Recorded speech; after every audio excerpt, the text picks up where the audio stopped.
back at it again with another Portland bookstore review. Today we are once again in my neighborhood, this one the closest to my residence, and that is Arches Bookstore in the Portsmouth neighborhood. Starting with our transportation category. For car, depends on where you're coming from, but getting to North Portland from most places in Portland, not that difficult. And this bookstore particularly is in like more of a neighborhoody area. It's the only business with just like houses around it, so there's generally always street parking available. So I'm actually giving this a 7 out of 10 for car transportation purposes. Public transportation, like I've done for all of the bookstores in the St. John / Portsmouth area, we're a little bit disconnected from TriMet. You can take the yellow line. Arches is closest to the 75 bus route. For me, it's a 10 out of 10 because it is walking distance from my house. Love that for me. Moving on from transportation into book options, another plus/minus for me about this one is that it is mostly a humanities-based bookstore. So mostly what you're gonna find in there is like the softer sciences, social sciences, humanities type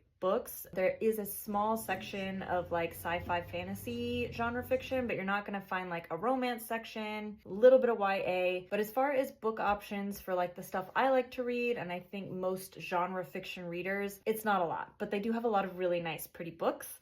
So I'm going to give them a 3 out of 10 for book options. Vibes, this is where I think Arches really kind of shines. You walk in and it feels like my favorite professors from college office. There's just like these super tall bookshelves stuffed, like cram-packed with books, random piles of books everywhere, stuff on the floor. Like it just feels like chaotic in the best way. So I'm giving them a 7 out of 10. This isn't going to be everybody's vibe, but I really like it. It really kind of feels nostalgic and brings me back to like a certain time in my life. Crowdedness, as you saw in those clips, it is very narrow. There's like a lot going on, but to me, it's in a way that feels more cozy than claustrophobic. So, you know, take it as you will. I'm giving them a 9 out of 10 for crowdedness, but if this environment is not for you, I completely get it. So between all of those categories, overall, that would give Arches a 6.2 out of 10. So definitely come check them out. I think they're super cool.